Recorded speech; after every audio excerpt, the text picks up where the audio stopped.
si x est une variable aléatoire, g de x une fonction positive et aussi a un nombre réel strictement positif donné, alors la probabilité que g de x est supérieur ou égal à a est majorée par l'espérance de g de x sur a.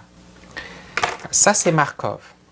Et pour établir l'inégalité de bien-aimé Chebyshev, prenons g de x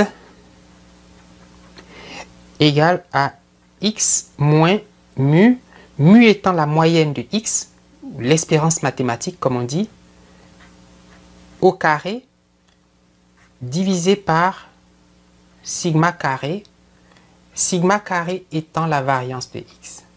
Donc prenons ceci avec e de x égale à mu et variance de x égale sigma carré. On va remplacer g, alors, au lieu de petit x, on va mettre grand x, de sorte que grand x moins mu au carré sur sigma carré est une variable aléatoire. Et la probabilité que cette quantité soit supérieure ou égale à a est inférieure ou égale à l'espérance de cette quantité sur a. C'est ce que nous dit Markov. Et c'est d'autant plus vrai que la fonction g est positive, n'est-ce pas? Elle est positive. Donc g de x égale à x moins mu au carré sur sigma carré. Pour la quantité a, je vais prendre b au carré pour montrer que a est vraiment positif.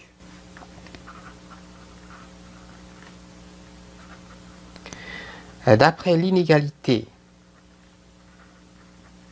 de Markov, on a la probabilité que x moins mu au carré sur sigma carré supérieur ou égal à a, qui vaut ici b au carré, est inférieur ou égal à l'espérance de g de x. Comme sigma carré est une constante, ça va faire l'espérance de x moins mu au carré sur la constante sigma carré, mais le tout divisé par a, c'est-à-dire par b carré, n'est-ce pas? Et ça provient du fait que l'espérance est un opérateur linéaire. Et donc, si vous avez espérance de a fois x, ça fait a fois l'espérance de x.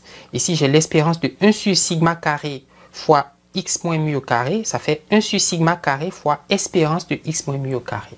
Il est intéressant de constater que l'espérance de x moins mu au carré, c'est la définition même de la variance de x. La variance de x, que nous avons noté sigma carré, c'est par définition l'espérance de x moins mu au carré. Le moment centré d'ordre 2, comme on dit. De sorte que j'ai sigma carré divisé par sigma carré, ça fait 1. N'est-ce pas? Donc je vais écrire que la probabilité que x moins mu au carré est supérieur ou égal à b carré fois sigma carré. Donc là, j'ai fait le produit en croix. B carré, c'est comme b carré sur 1. 1 fois x moins mu carré est supérieur ou égal à sigma carré fois b carré. Et cette probabilité est majorée par sigma carré sur sigma carré, ça fait 1. Donc 1 sur b carré. Et je peux me débarrasser des carrés en prenant la racine carrée de chaque côté, n'est-ce pas? Mais attention, si je prends la racine de a carré, ça fait la valeur absolue de a. Donc, j'ai la probabilité que la racine carrée de x moins mu carré, c'est-à-dire la valeur absolue de x moins mu, est supérieure ou égale à la racine carrée de b carré fois sigma carré. Mais comme b et sigma sont positifs, je n'ai pas besoin de prendre la racine carrée, ça fait simplement b sigma. Ceci est inférieur ou égal à 1 sur b carré. L'événement contraire de valeur absolue de x moins mu supérieur ou égal à b sigma, c'est x moins mu strictement inférieur à b sigma, en se rappelant que la probabilité de a bar, c'est 1 moins la probabilité de a bar étant le contraire de a. On a probabilité de x moins mu strictement inférieur à b sigma, qui est le contraire de cet événement. Cette probabilité est supérieure ou égale 1 moins 1 sur b carré.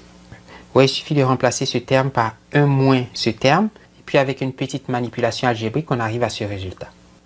En particulier, si b vaut 2, la probabilité que l'écart entre la variable x et sa moyenne soit au plus de 2 sigma, de 2 fois l'écart type, cette probabilité est au moins égale à 1 moins 1 sur b vaut 2, donc 2 au carré.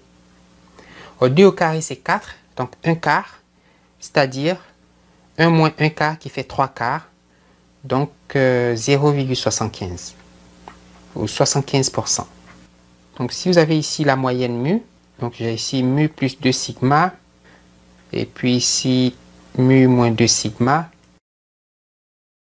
Et ce qu'annonce ce résultat, c'est que quelle que soit la variable aléatoire x, quelle que soit sa distribution, qu'elle suive une loi normale ou une loi de Poisson, une loi binomiale, enfin prenez n'importe quelle distribution, la probabilité que x reste confiné dans cette région est au moins égale à 75%, est supérieure ou égale à 75%. Et si on prend b égale à 3, on a mu plus 3 sigma et mu moins 3 sigma autour de mu.